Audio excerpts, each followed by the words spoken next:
Welcome back to the Larsen Show. It's a pleasure to be with you. I'll be glad to get back to your phone calls and your emails shortly at 866-HEY-LARS. That's 866-439-5277.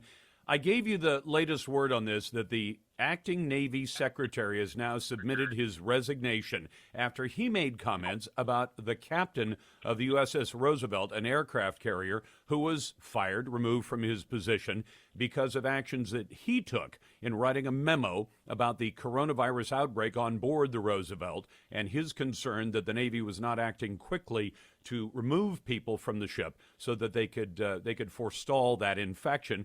It turns out now that the captain of the Roosevelt, who's been removed from his command, also has coronavirus, and almost 100 members of his ship's complement of about 5,000 came down with the coronavirus. And now the Navy Secretary is out because he said the captain was either naive or stupid.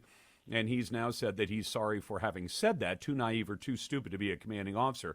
I thought we'd talk about that with retired Special Ops Commander Jason Van Camp, former Green Beret and Bronze Star recipient and author of the new book, Deliberate Discomfort. Commander Van Camp, welcome to the program. Thanks for having me on. It's a pleasure to be here, Lars.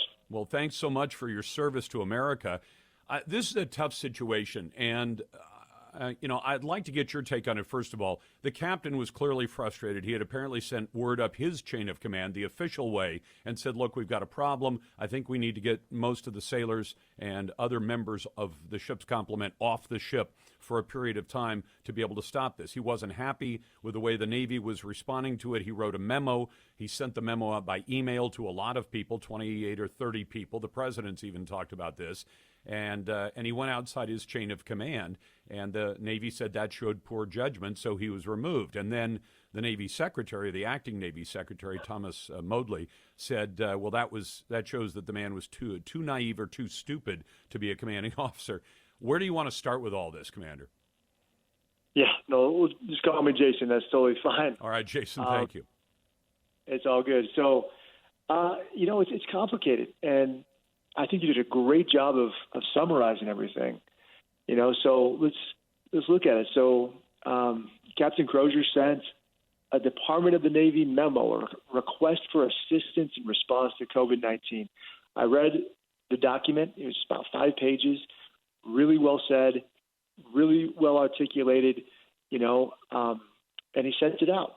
Who did he send it to? That's my question. If he sent it to his chain of command or higher and so forth, okay, great. If he sent this to the San Francisco Chronicle or he sent this to the media, then we have a problem. So what I'm saying is let's be patient ourselves before passing judgment. So this captain, Crozier, he wanted to put the safety of his crew above his career. That's fantastic. That's what good leaders do. And everybody in America, I think, supports that. We love that. The president, I think, will support that as well. Absolutely. He said himself that, we're not at war. Soldiers don't need to die. If we act now, we're failing to properly take care of our most trusted asset, our soldiers, in this case, our sailors. Fantastic. He's absolutely true. Now, only 150 people have tested positive on his ship, including himself, right? No deaths. As far as I understand, nobody was even hospitalized at this time. And so I understand the sense of urgency. I understand that he's trying to protect his guys. I understand all of that. That's all well and good. The question really is, who did he send this letter to? That's the problem. And Secretary Modly, who's now resigned, he, made a catastrophic error. He gets on the ship and he says the captain is naive and stupid, and you as the crew members, you guys lost sight of this, and your captain compromised critical information, and you shouldn't be saying that. You never disrespect or demonize a former commander, especially one that's beloved by his crew. And that's just poor judgment. It's unprofessional, and it's just surprising. It's shocking that he would do that. And so I'm going to reserve judgment until I see exactly who Captain Crozier sent this email, this document out to. Now, if he sent it to the San Francisco Chronicle and the New York Times and the media, I'm going to think differently about his leadership and about his decision-making. But if Jason, I wanted to point out, I guess the first paper that actually published it was his hometown paper, which might tell you where it went. I mean, we don't know for sure.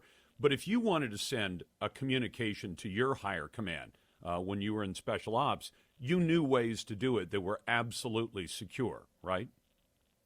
Oh, absolutely. And that's the crux of the problem right there. Who did he send it to? You know, I maybe could forgive him if we found out that he sent it to his wife, you know, just to give her a heads up. Okay, that's a mistake, but, you know, I can understand sort of, you know, where he's going with this. But you can't disrespect your chain of command. You know, you can't go outside those lines, especially when you're a captain in the Navy. You know better than that. And so I just want to know what exactly happened. Jason, let me ask you something. The president yesterday, during the whole long coronavirus briefings that are happening every day, he made the comment. He said he'd hate to see the man's career end because of this, and that he should be salvageable. I don't think the president used the word salvageable, but that was the sense I got from the president's comments. Is it possible to do that when somebody has made perhaps a mistaken judgment, send it to somebody he knew might then leak it out? Because you could do it and still leave your fingerprints off of it. But he knows secure ways to communicate. He also knows the ones that might end up in the hands of a reporter, because somebody you're sending it to will say, I'll make sure I know the captain wants this out. Is it possible to salvage the career of a captain like this who is beloved by his crew? I've seen the videos of his crew giving him a send-off as he walked off the ship. It was impressive. His crew loves the guy.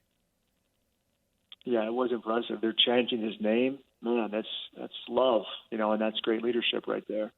And I believe it is. His career is salvageable, you know, and I can sense from President Trump that he wants to help this guy. He doesn't want to destroy someone's life. Now, will he be able to command his ship again?